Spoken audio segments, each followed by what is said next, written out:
Boa tarde e muito obrigada a todos. Agradeço especialmente à Ana Santos Pinto, ao Bruno Cardoso Reis e à Céu Mateus por terem aceitado o convite à Fundação. Há 2 anos e meio que vivemos em pandemia. Vamos falar sobre o que aprendemos nestes 30 meses. Como se não bastasse, há 100 dias que temos uma guerra na Europa, que provocou um choque brutal no sistema global.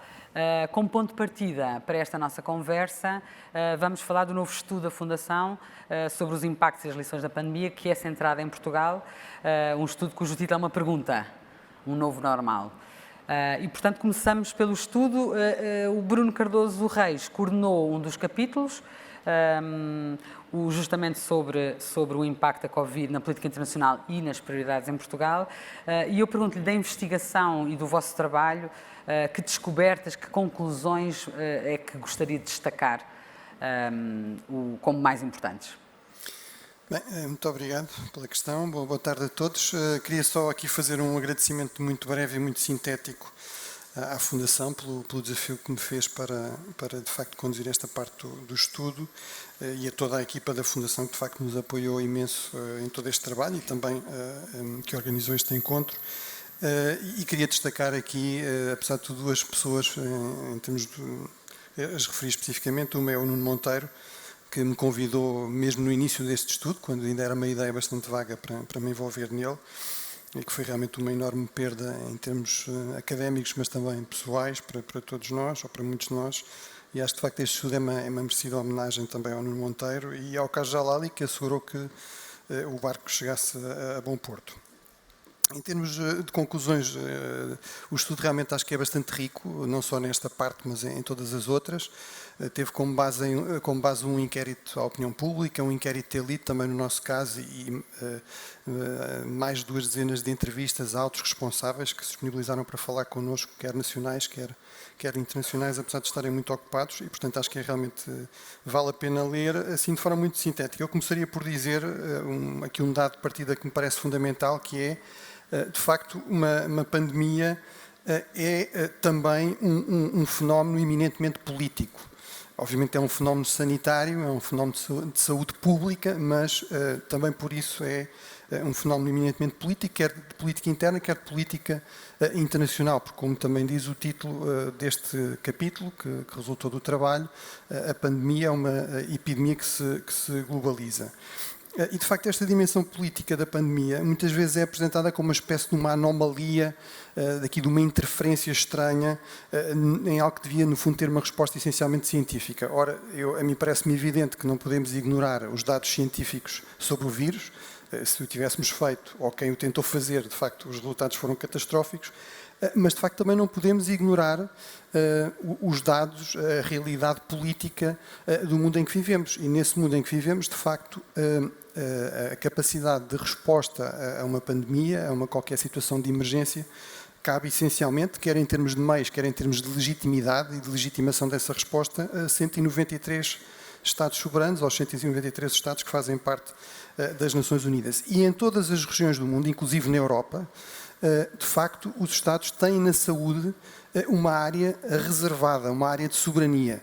Nós estamos habituados a associar isso à defesa, à política externa, mas na verdade isso também acontece em relação à saúde e no fundo a lógica é um pouco semelhante, ou seja, a função básica do Estado e também, digamos, a sua principal missão e fonte essencial de legitimação é precisamente esta ideia de que eles são cruciais para defender a vida dos respectivos cidadãos.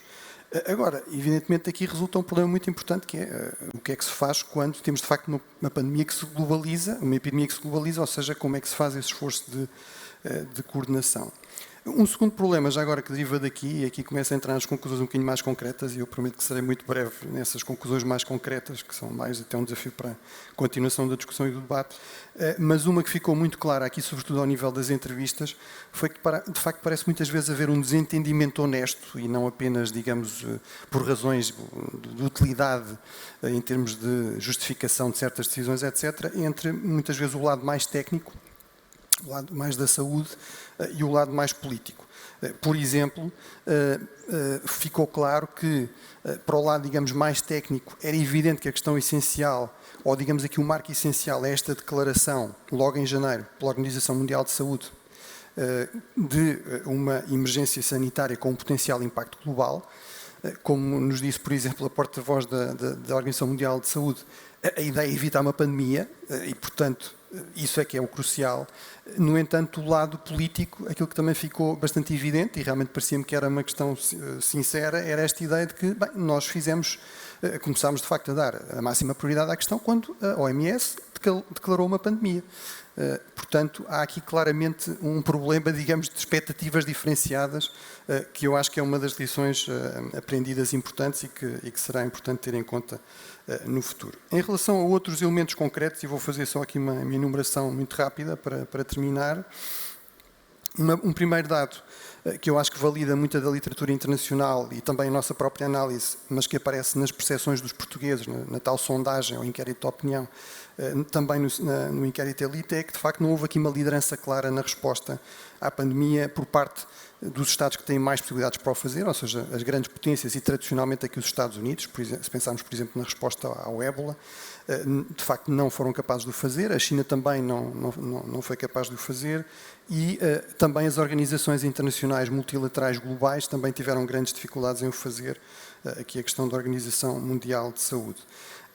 No que diz respeito, apesar de tudo, a este mundo, digamos, mais desorganizado e mais perigoso, um segundo aspecto concreto aqui interessante é que, de facto, a opinião pública e as elites portuguesas valorizam muito o papel da União Europeia como, apesar de tudo, a organização que melhor se saiu na resposta a esta emergência. Aqui, no fundo, há aqui um certo eco com aquilo que, por exemplo, disse o Adam Tooze hoje de manhã. De facto, se alguma coisa os cidadãos criticam, são críticos em relação à União Europeia, é a ideia de que poderia ter feito ainda mais, poderia ter sido, se calhar, ainda mais eficaz, mas valorizam muito a questão da compra das vacinas pela Comissão Europeia, a adoção do certificado digital e, portanto, há esta ideia de que, de facto, ao nível da opinião pública há uma valorização das instituições europeias, mas também ao nível das próprias elites, digamos, político-administrativas. Esse é um aspecto que é muito valorizado e aqui, digamos, o interesse disso é, no fundo, as elites que poderiam encarnar uma alternativa nacional, na verdade, parecem muito confortáveis e muito empenhadas, de facto, nesta solução mais europeia.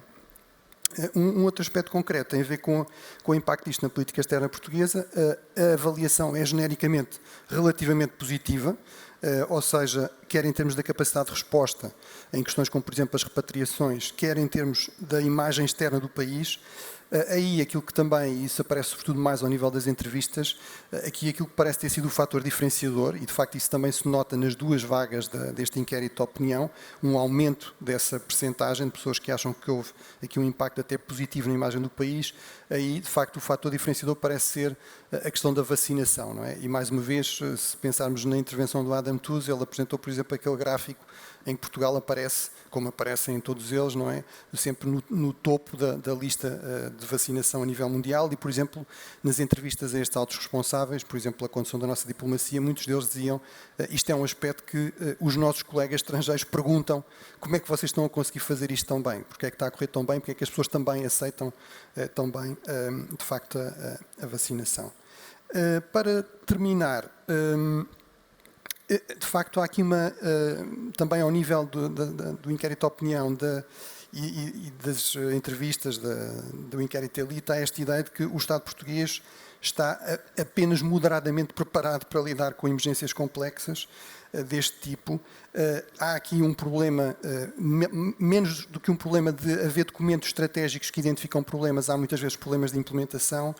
E há também um problema de uma tradição muito reativa em relação a este tipo de emergências, com a criação de estruturas de coordenação ad hoc, e isso tem algumas virtualidades, digamos, vamos dizer aqui, para utilizar um termo altamente técnico, o desenrascanço, portanto, esta tendência para o improviso, tem algumas vantagens na resposta a uma crise, que é por natureza muito dinâmica e que se presta a muitos imprevistos, mas depois tem problemas sérios em termos de preparação e antecipação de outras eventuais futuras crises e também de incorporação, de institucionalização de lições aprendidas com crises anteriores. E pronto, acho que terminava por aqui. Obrigado. Espero não ter demorado demasiado. Ótimo, muito obrigada. Eu gostava de perguntar às duas especialistas em áreas diferentes, não é? A política externa, a política europeia, a segurança internacional, a economia da saúde. Ao lerem um estudo, o que é que houve alguma coisa que vos tenha surpreendido particularmente ou que achem particularmente útil? Ana, quer começar? Obrigada, Bárbara. Em primeiro lugar, boa tarde. Eu gostaria naturalmente de começar por agradecer o convite à Fundação Francisco Manuel dos Santos para participar neste debate e se me permitem esta nota pessoal, partilhar com o Bruno aquilo que é a memória do Nuno Monteiro, por quem eu tenho um sentimento de amizade e saudade muito significativo e tendo estado na origem deste estudo, não poderia deixar passar este momento sem o assinalar. Em relação ao estudo, eu não posso dizer que foi surpreendente, mas gostaria de assinalar duas coisas. A primeira diz respeito aos resultados dos estudos que foram feitos tanto do ponto de vista da opinião pública como das elites e por ter sido utilizado este duplo instrumento, opinião pública e elites, permite-nos perceber que há um fosso entre as duas coisas. E eu acho que é muito importante nós termos a noção de a forma de pensamento. Este debate que nós estamos a ter aqui é um debate de elites. Não é um debate que a opinião pública partilhe do ponto de vista do conteúdo e do ponto de vista dos temas e do conhecimento. E isto é fundamental para nós também termos alguma consciência da desconexão entre a realidade do mundo e os instrumentos políticos, as políticas, as discussões. São duas realidades que não têm o mesmo tempo e muitas vezes aquilo que vai preocupando as pessoas e que, seja em termos do entendimento das instituições internacionais, as elites são mais próximas deste multilateralismo do que a opinião pública e mesmo do entendimento da União Europeia. As elites são mais próximas da eficácia e da resposta europeia do que a opinião pública. Eu acho que isto nos devia fazer pensar e termos esta consciência. Não é que me surpreenda, porque falando com as pessoas, os meus amigos que não trabalham sobre esta área não têm o mesmo tipo de proximidade que eu e, portanto, terão nas suas áreas de trabalho, mas acho que era bom termos esta consciência. O segundo elemento diz respeito à necessidade da cooperação internacional, ou seja, desde o final da Guerra Fria e desde 2000 que toda a gente fala substantivamente do multilateralismo e da cooperação internacional, mas a pandemia demonstrou que não é possível resolver este problema e isto vê-se em dois indicadores que eu acho que são gritantes. O primeiro, e que hoje de manhã também foi referido, é a questão da distribuição das vacinas. A pandemia não acaba se a vacinação e a capacidade de resistência ao vírus não for global. Não vale a pena inventar. Todos nós podemos ter 3 ou 4 doses, mas 90% do mundo não tem. Portanto, não se resolve. E segundo, em relação aos fluxos migratórios, porque já tinha acontecido antes, não vale a pena fechar as fronteiras porque as pessoas vão continuar a circular. E isto é uma questão de cooperação internacional, é uma questão de partilharmos regras e de acordarmos pressupostos e eu terminaria com aquilo que foi dito hoje de manhã e que me pareceu muito relevante, que é quem é o nós. E o nós não é um nós de princípios e valores, porque esses não são partilhados do ponto de vista global, é um nós de resolução de problemas. E acho que é por aí que nos devemos centrar, é na resolução de problemas e não nesta discussão esotérica de princípios e valores. Sr. Mateus, a sua leitura global do estudo. Muito obrigada. Eu gostava de agradecer também o convite que me foi endereçado para estar aqui hoje num painel que não é propriamente a minha área de expertise, mas em relação aos pontos que têm estado a ser levantados e em relação à área da saúde, pronto, que é uma área onde a pandemia cai naturalmente, aquilo que me chamou mais a atenção e talvez o mais inesperado em termos de resultado dos inquéritos tenha sido a percepção da parte do público da boa gestão que a China tem feito da pandemia, portanto, num país onde os direitos e liberdades da população foram seriamente restringidos e continuam a ser, portanto, numa política de Covid-0, como é que, tendo havido a fase em que houve tanta contestação à situação de estado de emergência e aos confinamentos a que nós fomos obrigados a ter em Portugal, como é que depois, num país que teve uma aproximação tão diferente da nossa, só baseado na percepção da redução, portanto, do número baixíssimo de casos, isso foi o suficiente para que a opinião pública considerasse que tinha havido uma ótima gestão da pandemia. Portanto, e também entre esses países estavam a Austrália e a Nova Zelândia, que são países que fecharam completamente as fronteiras, portanto, com situações gravíssimas do ponto de vista individual das populações, portanto, famílias separadas, portanto, pais e filhos separados, maridos e mulheres separados, portanto, situações de elevadíssimo stress para quem tinha que passar por elas, não é? Portanto, ou porque tinham saído de férias e depois não puderam voltar, ou porque os filhos tinham de passar de férias com os avós a outro país e depois não podiam entrar, portanto, dramas humanos pesadíssimos, e como é que isso acabou por ficar tudo diluído na percepção do público relativamente só ao número de casos positivos. Pronto, e como é que isso era mais importante do que alguma compaixão pela realidade e pela vivência das pessoas. Eu acho isso bastante curioso. Pronto, e mesmo hoje em dia, portanto, eu sei que o livro foi escrito, acabou de ser escrito em fevereiro, quer dizer, e que a situação na China parecia estar melhor, mas que hoje está claramente, nos últimos 3 meses, inverteu, não é? Portanto, aquilo está tudo, as pessoas estão numa situação, estão mais presas, não é? Portanto, e a situação positiva da pandemia passou. Uma coisa também que é interessante é a avaliação positiva que foi feita do Ministério da Saúde, portanto, estritamente focada na gestão da Covid, portanto, não na prestação alargada de cuidados de saúde e daquilo que são as necessidades da população. E eu penso que isso também depois ficou muito, a apreciação das pessoas ficou muito condicionada pela forma positiva como conseguimos gerir o processo de vacinação. Portanto, se não tivesse aparecido uma vacina passado um ano, eu não sei qual é que teria sido a avaliação que as pessoas estariam a fazer hoje do desempenho do Ministério da Saúde, porque algumas das falhas não são específicas da Covid, portanto, não são coisas que nos tenham acontecido por causa da pandemia, são situações que já vinham atrás, que foram amplificadas pela pandemia, e que persistem, não é? Portanto, agora, não é que infelizmente a pandemia ainda não acabou, mas está melhor, e alguns dos problemas que nós tínhamos antes mantêm-se, alguns até se agravaram. E, portanto, ainda bem que conduzimos bem o processo de vacinação e que isso passou de uma forma tão amplificada para a população. Concordo com aquilo que a Ana estava a dizer relativamente à forma como as elites percepcionam a União Europeia e o papel das instituições na gestão da pandemia. Porque aquilo que nós sabemos, por exemplo, é que as pessoas,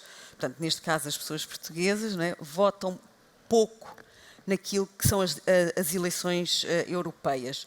Mas parece que há uma percepção positiva na gestão da pandemia. Portanto, como é que uma tão baixa participação, não é, depois podemos crer que uma instituição que desvalorizamos suplemente uma parte daquilo que é o papel do Estado, e, portanto, e que haja em nosso favor e em nosso benefício. Afinal é útil. Afinal é útil, não é? Mas como é que nós então conseguimos levar as pessoas a participar e ter alguma influência naquilo que serão as políticas futuras? A questão da compra da vacina. Portanto, eu vivo em Inglaterra, a percepção do papel da União Europeia obviamente não existiu em Inglaterra, né? Como toda a gente que está na sala sabe. Portanto, os ingleses, o Brexit entrou em pleno durante esta fase. Portanto, a vacina da AstraZeneca, embora tenha sido financiada com bastantes fundos europeus, é uma vacina para os ingleses completamente inglesa, portanto, uma vitória inglesa. Portanto, não há participação nenhuma da União Europeia em nada a ver com o assunto. E eles começaram, aliás, a vacinar antes de toda a gente. Portanto, é um discurso completamente diferente daquilo que nós temos em relação ao papel das instituições internacionais e à cooperação, etc., aquilo que se ouve em Portugal. E nesse aspecto é muito interessante. Mas a questão da compra das vacinas é uma questão particularmente interessante, até depois naquilo que pode vir a ser o futuro de outras políticas de saúde, porque foi uma compra que foi centralizada porque não existia nada para comprar. Não é? Porque quando foi assinado o contrato de aquisição das vacinas, as vacinas não estavam prontas. Era uma abstração ainda. Pronto, havia alguma segurança, obviamente, que poderia vir a acontecer, que existiriam vacinas, que existiriam resultados positivos, mas quando foram adquiridas, não existiam. Não é? E, portanto, aquilo foi uma forma de diluir o risco, portanto, por um lado, eliminar a competição e a concorrência entre países, por outro lado, diluir o risco dos países, não é? Pronto, e ao mesmo tempo motivar aqueles que estariam mais reticentes a comprar uma coisa que não existia, também poderem participar disso, portanto, e caso houvesse benefícios, isso poder acontecer. Também ajudou a que nessa altura, principalmente nessa altura, o preço fosse muito mais baixo. Pronto, e em que havia uma disputa pelas vacinas ao nível de alguns blocos internacionais, portanto, porque aí na altura nós estávamos a competir com quem?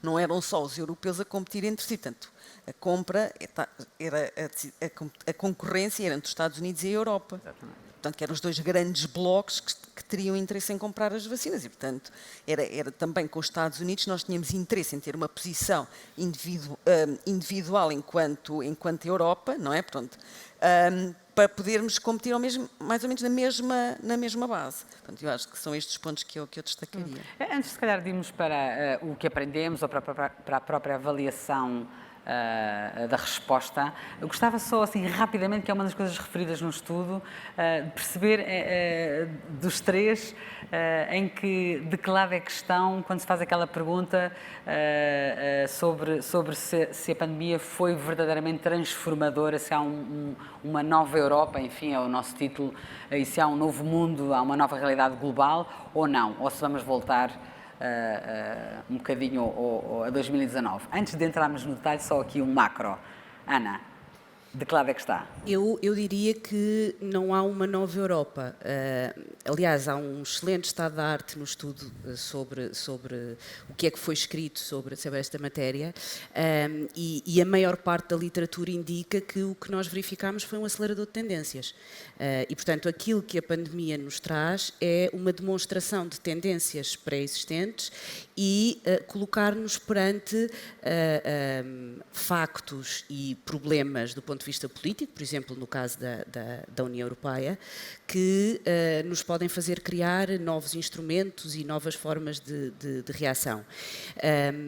O que eu diria é que nós temos uma reação diferente da Europa em relação às crises anteriores.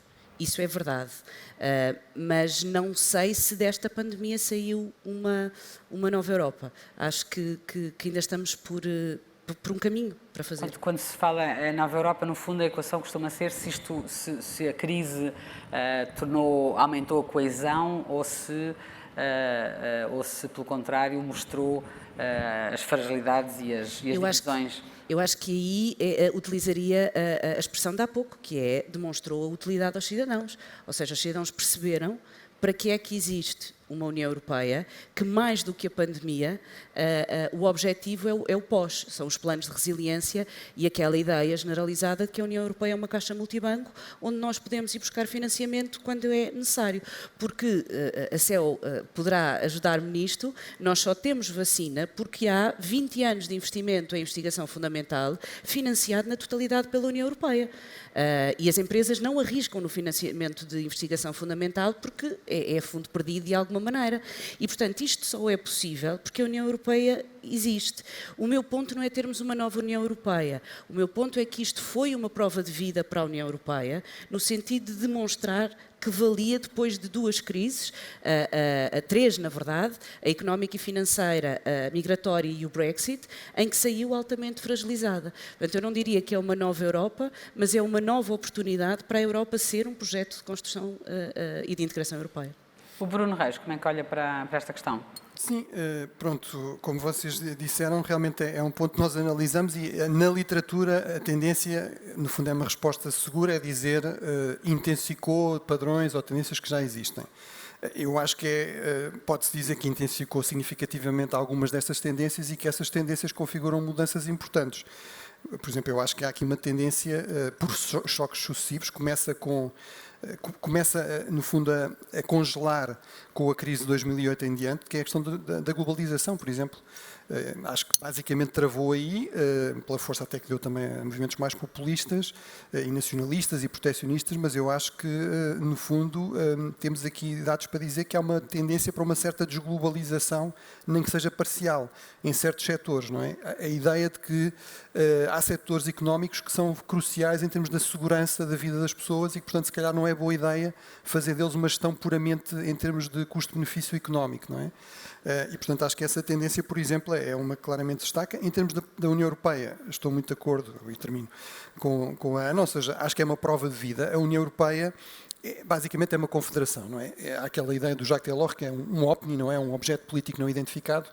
Ok, mas basicamente o que está mais próximo, o conceito que melhor caracteriza é uma confederação, ou seja, é uma associação voluntária de Estados. Ora, aquilo que nós sabemos da história é que as confederações são muito vulneráveis a choques externos.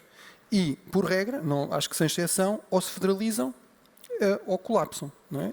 A Polónia-Lituânia, que aliás tem alguma coisa a ver com a crise atual da Ucrânia, colapsou depois de uma série de choques sucessivos no século XVIII e, por exemplo, a Confederação Suíça federalizou-se. Não é? E federalizar, obviamente, não quer dizer seguir um modelo americano. Eu acho que houve, no fundo, há aqui uma mensagem de algum otimismo, no sentido que a União Europeia se tornou melhor a gerir crises, teve, em relação a esta, uma postura muito menos burocrática de rotina do que teve em relação a 2008, desenvolveu aqui instrumentos novos, apostou muito nesta questão da resiliência e instrumentos novos que até podem ser interessantes para responder a esta crise da Ucrânia, coisas como, por exemplo, a mutualização da dívida, coisas como a aquisição conjunta de, neste caso das vacinas, mas, por exemplo, está a estudar-se agora essa possibilidade em relação a equipamento militar. Desglobalização, Céu, parece-lhe que é uma dos resultados, ou vai discordar de tudo o que foi dito até agora? Não, eu concordo. Pronto, acho que é um regresso à velha Europa, não é? Portanto, não vai haver uma nova Europa. Eu lembro-me de quando começou a pandemia, de ter pensado, pronto, eu também, como a maioria isto vai se despachar depressa, não é? E depois, quando percebi que aquilo não se ia despachar depressa, isto nunca mais vai acabar. Pronto. Que é onde estamos ainda.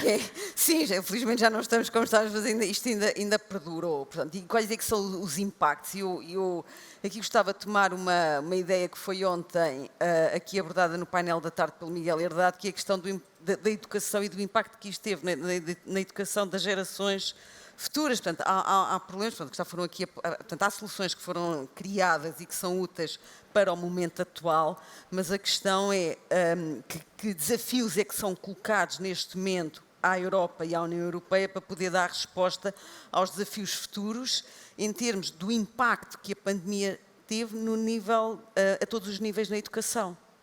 Não é? Portanto, e como é que isto vai influenciar os desafios dos países, não é? Portanto, e as competências Já há caminhos, já se vêem caminhos para responder acho que ainda não há grandes respostas. Portanto, e pegava também na questão do financiamento da investigação, e eu acho que, portanto, que é claro o papel que esse investimento na investigação básica teve, portanto, para conseguirmos ter a resposta às vacinas tão rapidamente, mas que outras medidas ou que outras lições é que poderemos ter aprendido, não é? E o que é que se vai desenhar naquilo que serão os próximos orçamentos em termos de investigação e de educação, de forma a dar alguma resposta às consequências que nós tivemos neste momento, não na área da saúde, mas noutras áreas adjacentes e que tendem a ser menos importantes. Em termos de coordenação da resposta, de coordenação, ou como foi coordenada a resposta à pandemia, assim em traços largos,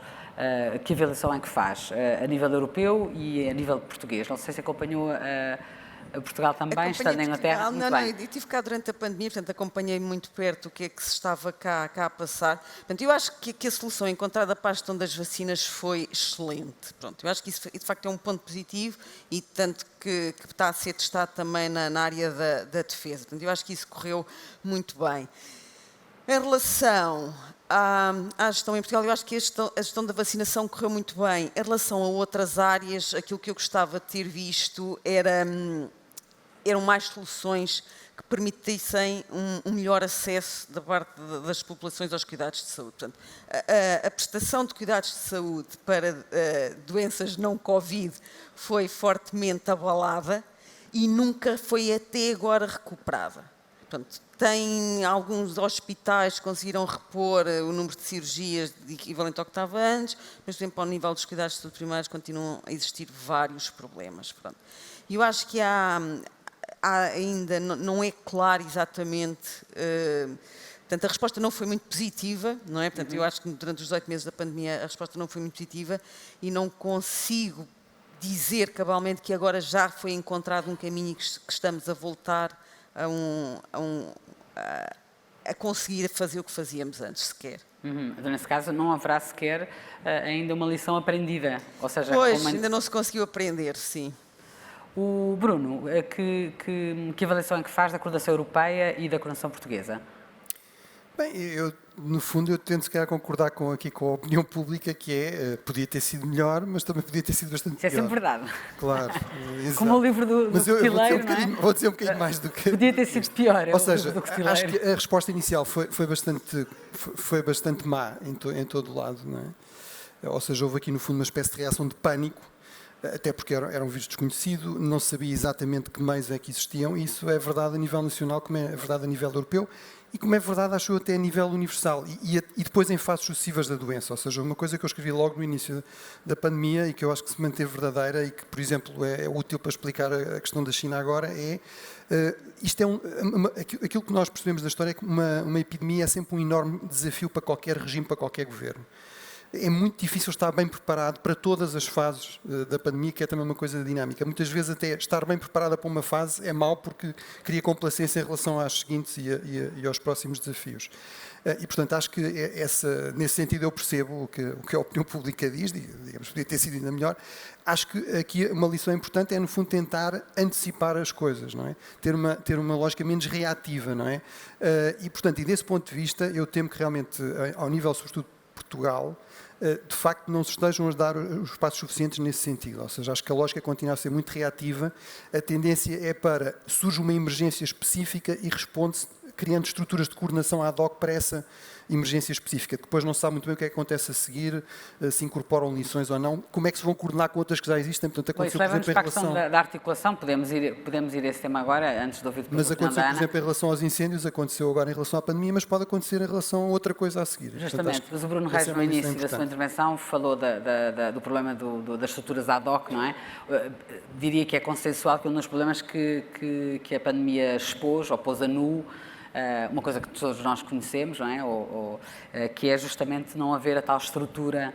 Um sistema nacional de gestão de crises que seja obviamente permanente de observação, de aconselhamento ao Presidente da República, ao Primeiro-Ministro, e que não existe para responder a crises, não é?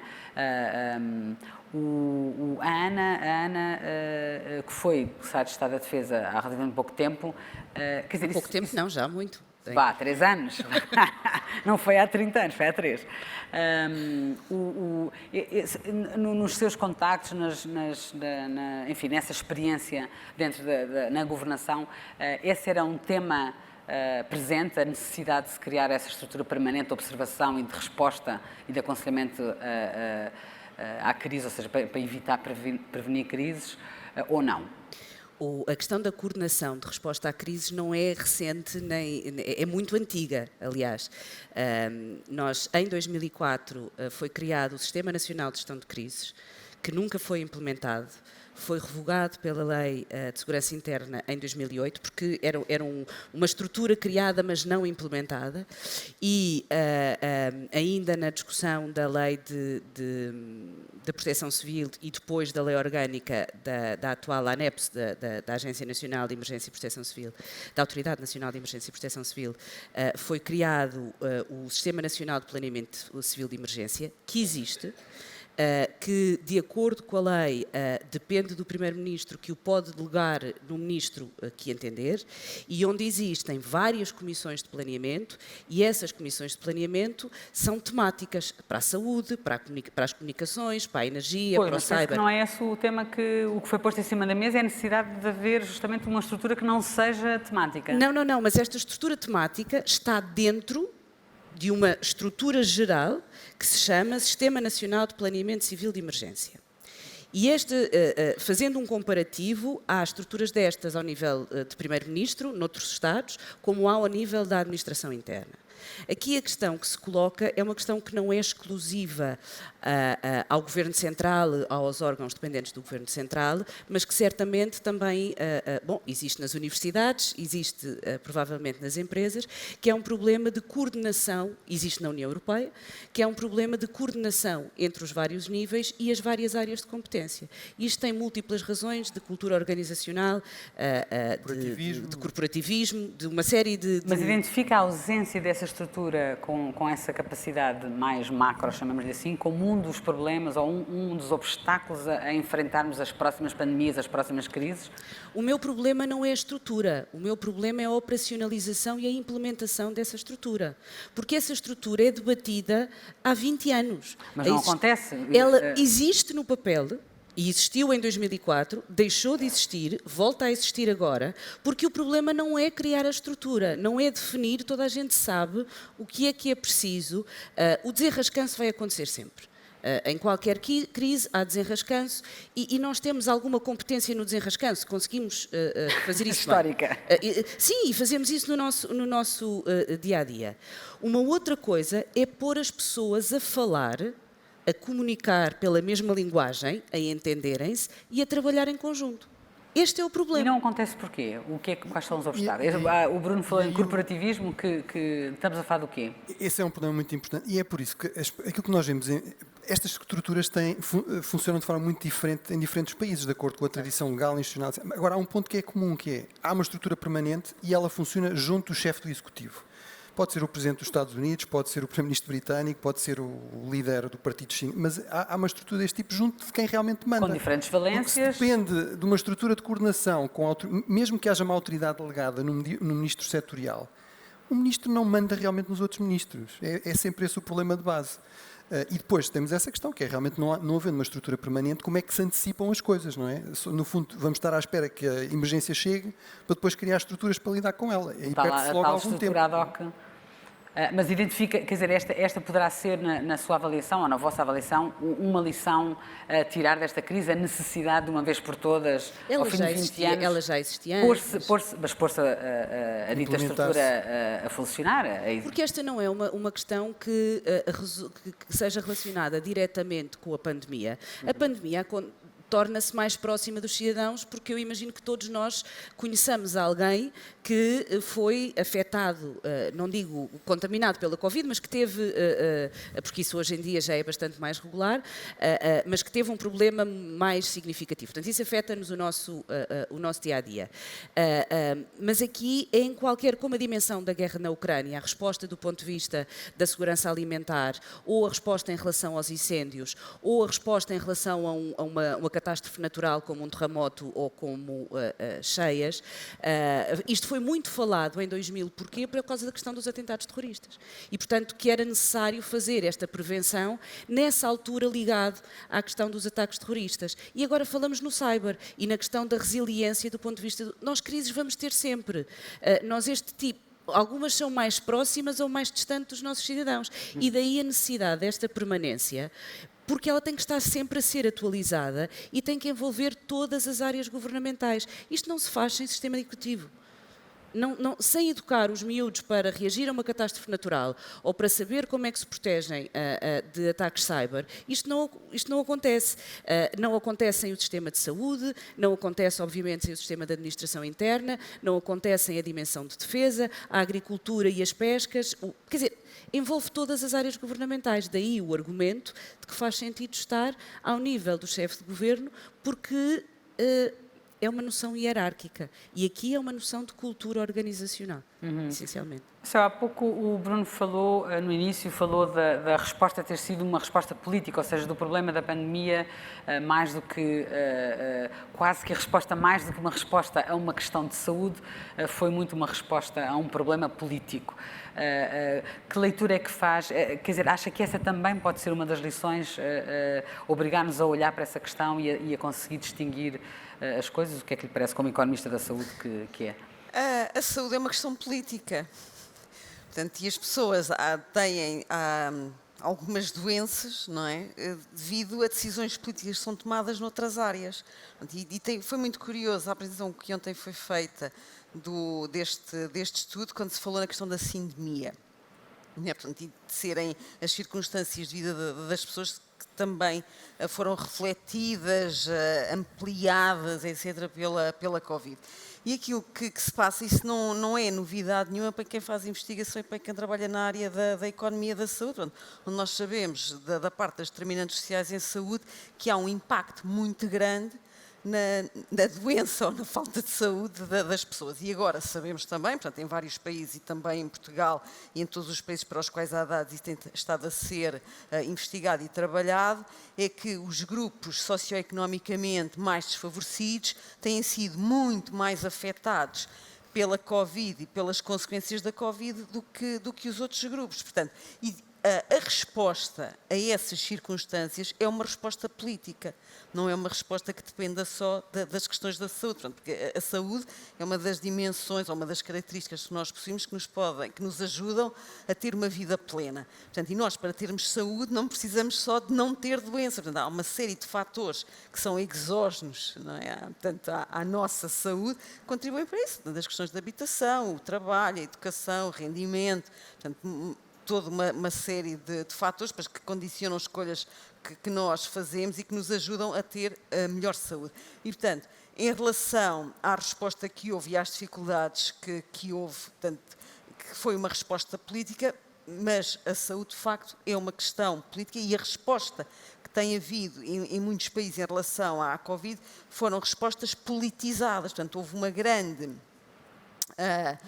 portanto, em países como os Estados Unidos isso percebe-se melhor, Estados Unidos, Brasil, uma polarização e uma defesa de posições em relação àquilo que se devia fazer ou que não se devia fazer em relação à Covid, que foram condicionadas ou que estavam... Pela ideologia, pelos política, populistas, não populistas, mais democratas, exatamente. Quer dizer, até o uso da máscara. O uso da máscara, que era uma coisa, portanto, que eu se sou de esquerda uso, se sou de direita não uso, portanto, e essa condição, são tudo respostas politizadas a uma questão de saúde que, à partida, parecia completamente ausente desse domínio.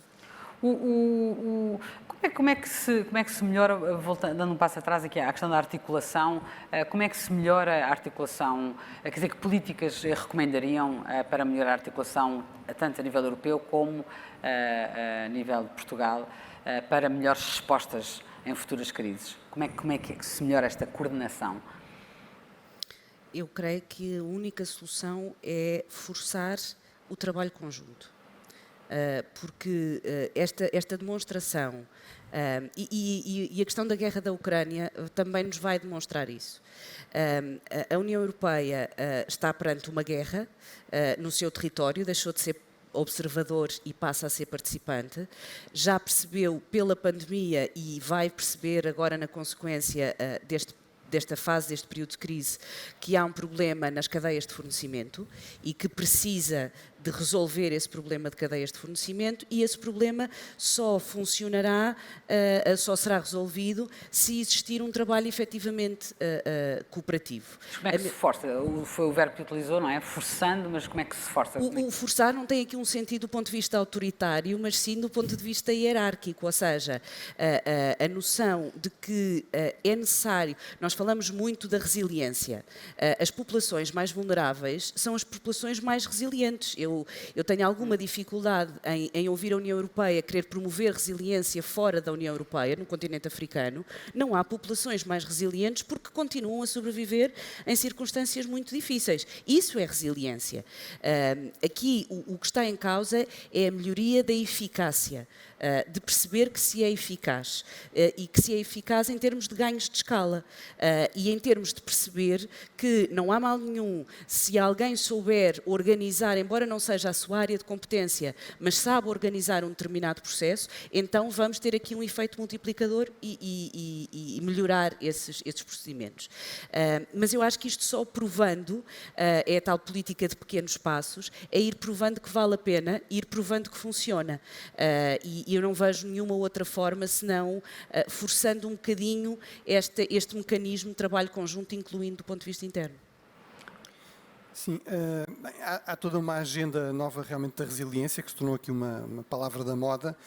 Enfim, a mim irrita-me sempre um bocadinho as palavras da moda, mas eu acho que há muitas coisas úteis no que tem sido desenvolvido, por exemplo, ao nível da União Europeia nesse campo, por exemplo, à conta desta nova estratégia, digamos, para este novo conceito estratégico para a defesa e para a segurança europeia, a chamada Bússola Estratégica, tem todo uma parte sobre a questão da resiliência, e acho que aí vários aspectos que a Ana referiu são cruciais, esta questão das cadeias de abastecimento, a questão da gestão de reservas estratégicas, são muito importantes, e acho que, de facto, parece haver da parte da opinião pública portuguesa, mas mesmo noutros casos, realmente uma maior predisposição para uma cooperação, até para algum nível maior de integração ao nível da União Europeia. Há um projeto de união para a saúde ao nível da União Europeia e, portanto, eu acho que pode ser um daqueles casos realmente em que uma crise se transforma numa oportunidade. Aqui o grande risco e eu acho que ainda estamos, digamos, a digerir esse processo, até que ponto é que todos estes choques sucessivos são uma derrota ou reforçam aquilo que eu acho que é um vírus tão mais perigoso do que o Covid, que é o vírus realmente do populismo e do tribalismo e desta política hiperidentitária.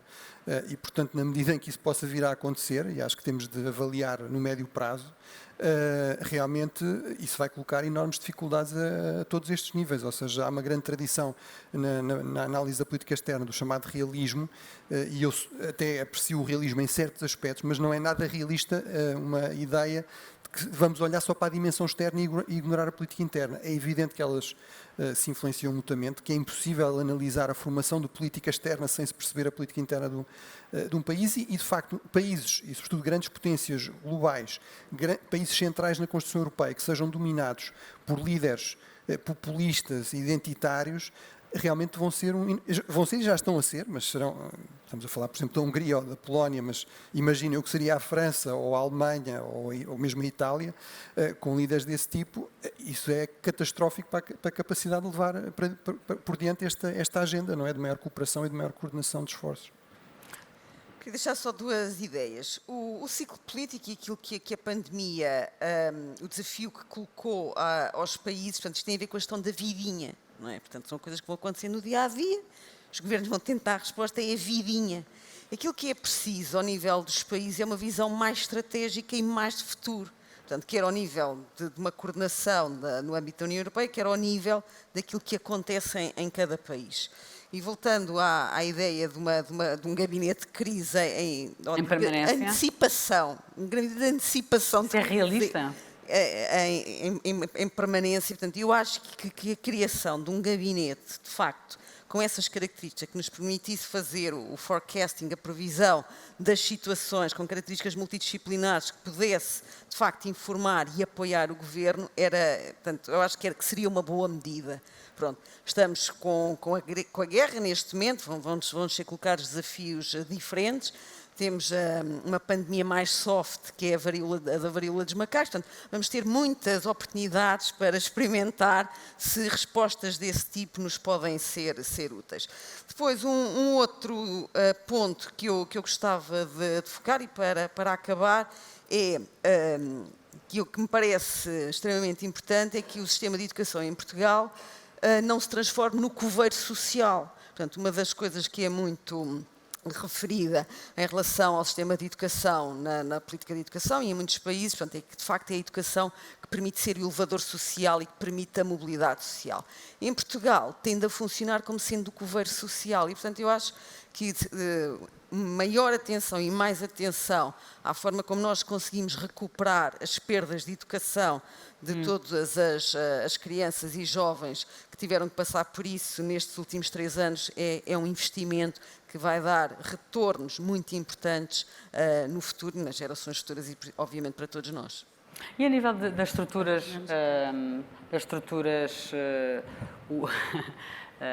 multilaterais, a ONU, a OMS, falámos aqui há pouco sobre isso, uma leitura só muito rápida, vê sinais de lições aprendidas a esse nível, voltando à questão da articulação, da melhor coordenação, da melhor preparação para futuras pandemias? Bom, a crise destas instituições multilaterais é muito anterior à pandemia e o que se demonstrou é que têm uma capacidade de influência na política dos Estados muito limitada e que a cooperação internacional, como o Adam Tooze disse hoje de manhã, a cooperação internacional fracassou nesta matéria porque são estruturas muito pesadas, são estruturas com uma capacidade vinculativa praticamente inexistente e, portanto, essa lição é muito evidente, mas depende dos Estados. As instituições e as organizações internacionais são o que os Estados querem fazer delas.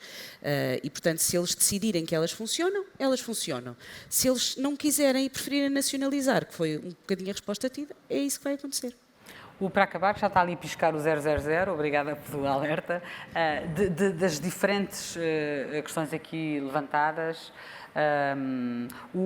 e de tudo o que disseram e pensaram e do que o estudo nos mostra, consegue identificar um aspecto, uma coisa em que nós vamos conseguir fazer melhor na próxima crise ou na próxima pandemia? Bem, só para pegar telegraficamente nisto, eu acho que este é um problema muito sério, a crise da governação global, no mundo hiperpolarizado, no mundo em que há uma forte tendência para a reconstituição de blocos, uma espécie de Segunda Guerra Fria. Nós vimos o que aconteceu na Primeira Guerra Fria em relação a este tipo de organizações, de facto muitas vezes ficaram paralisadas. Apesar de tudo, há histórias de algum sucesso. Por exemplo, a Organização Mundial de Saúde coordenou o esforço de erradicação do pólio e os Estados Unidos e a União Soviética empenharam-se muito nisso, até para mostrarem que não era só conflito e que até conseguiam cooperar em algumas coisas. Mas isso será um desafio enorme. Lá está, tivemos agora a reunião da Assembleia, no fundo, da Organização Mundial de Saúde. Quantos médicos é que lá estão? Bem, todos aqueles que também são ministros da Saúde, não é? Porque é uma organização intergovernamental. E são eles, obviamente, que escolhem o diretor da Organização Mundial de Saúde, por sua vez é um antigo ministro da Saúde da Etiópia. Em relação a pontos positivos, e muito telegraficamente, um aspecto que foi muito referido e que eu acho que é realmente muito importante e que pode ser uma dessas áreas de convergência objetiva de interesses entre russos, chineses, norte-americanos, europeus, apesar de todas as outras divergências, é esta agenda da One Health, ou seja, esta ideia de que, de facto, o mundo natural está cada vez mais cercado, está cada vez mais portanto, a viver em proximidade próxima com populações humanas cada vez maiores e, de facto, isso torna a probabilidade de vírus saltarem do mundo animal para os humanos muito maior e, portanto, no fundo, é esta ideia de que criar diálogo não só entre os países e entre os médicos de todos os países, mas entre os médicos e os veterinários, entre os especialistas em medicina animal e em medicina humana, não é? E isso será uma componente essencial em termos de vigilância e de resposta no futuro. Eu não sei se vamos fazer melhor, mas eu gostava que se fizesse melhor, que é a componente humana. Cada uma das pessoas é um ser humano. E as políticas sociais, aquilo que nós temos de mais valioso na União Europeia é o modelo social europeu. E esta é a grande diferença em relação à resposta da crise económica e financeira, é a dimensão do apoio social. E o apoio social na sua componente mais alargada. E eu creio que foi isso que evitou um elemento de tensão interna na União Europeia e crises nas democracias à séria. Porque esta tensão em relação ao conhecimento científico, às medidas políticas, etc., esta polarização tem um potencial disruptivo nas democracias que pode levar ao seu fim. Portanto, olhar para as pessoas, não é para os cidadãos 135, 432, e evitar esta banalização dos números, porque olhamos para 35 mil casos e 500 mortes e está tudo bem. E isso eu acho que nós aprendemos. E esta resposta social parece-me ser o mais relevante. Muito bem. Céu tem a última palavra. Consegue identificar uma coisa em que vamos fazer melhor? Eu penso que a coordenação ao nível da circulação de informação, acho que, pronto, que falhou no início, depois melhorou e eu acho que isso é percepcionado como todos, como sendo uma coisa fulcral e fundamental na gestão. Aprendemos essa lição? Eu acho que sim, pronto, eu acho que isso está a ver agora na gestão da varíola dos macacos. Muito bem, muito obrigada. Obrigada a todos. Obrigado.